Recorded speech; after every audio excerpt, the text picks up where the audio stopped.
Now, this episode actually also threw me for a loop, but not for the same reasons that last episode did. Honestly, I thought last episode was all the setup that this confrontation needed, but I guess it wouldn't be fair to Naofumi if after all these three idiots put him through, he didn't have an entire episode dedicated to completely roasting the fuck out of them.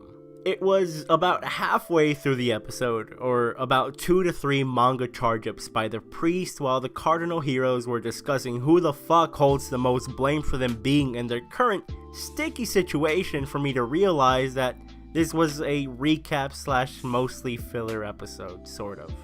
Which I guess hats off to the director and whatnot for creating such an entertaining recap episode. Now, I'm not going to talk about filler / mostly filler / recap episodes here because frankly, studios and staff do what they have to do, either to meet an expectation or due to budget limitations. And like I said, I actually found the episode quite funny and entertaining. But with that being said, recap and filler episodes do have one limitation, and it comes in the form of very little to no character development or story progression. Which, in my discussions, which are heavily focused on the progression of the story and the development of characters, it brings up some difficulties. Really, the only bit of progression we got this episode that actually felt like progression and forward movement was with the arrival of Itsuki and Ren. Some of the things Naofumi told Ren, Itsuki, and Motoyasu seem to have some relevance as well, and the Pope summoning his cathedral, and I think that's about it.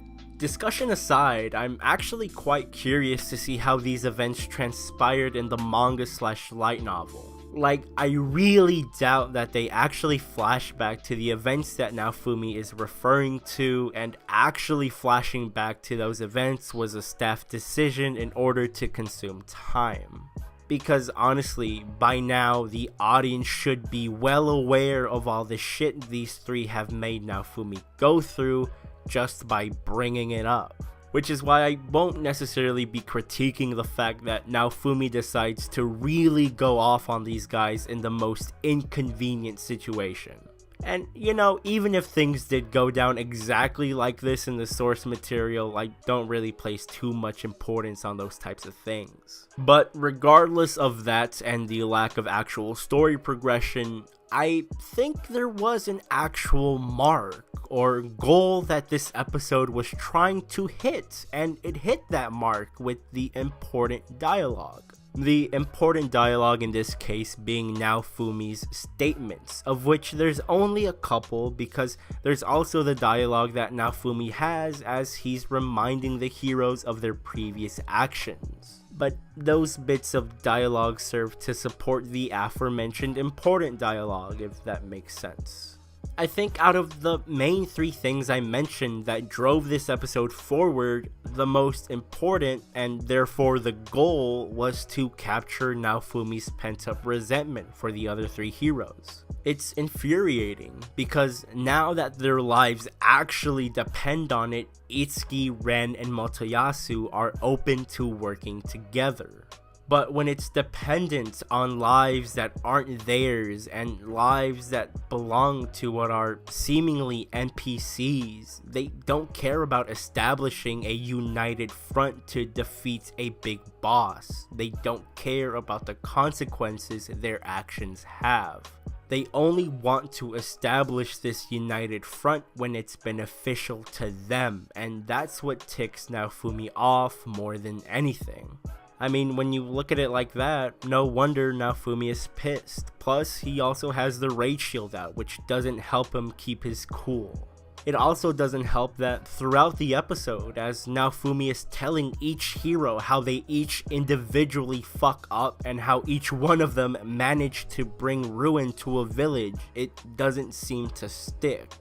It seems like they're more concerned with the fact that their reputation as a hero has been tarnished than with the fact that actual lives were lost and affected by their own hands.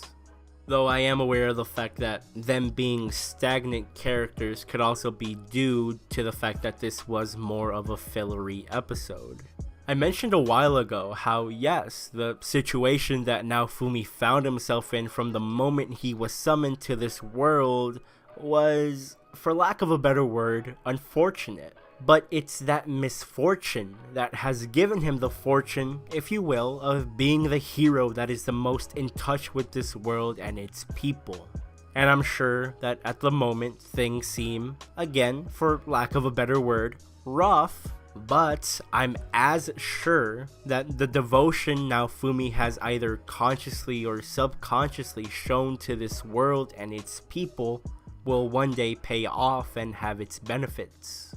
But that's not to say that Naofumi is completely guilt-free either. The only reason he's here, willingly working together with these three, is because Vittoria said to do so, or she'd have to, drop a couple bodies. She'd have to kill them, is what I'm saying.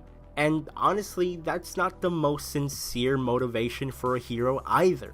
Though I do want to bring up that Naofumi still hasn't been cleared from most of the major crimes he's been accused of, and that has given him this negative reputation.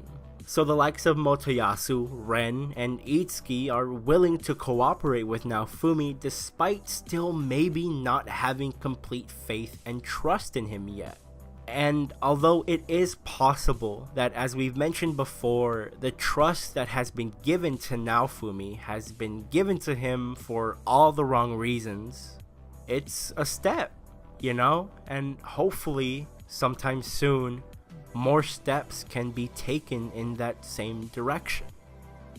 But hey, these are my thoughts and I'm curious to read yours. If you're an anime only, let me know your thoughts on this episode and any predictions you may have.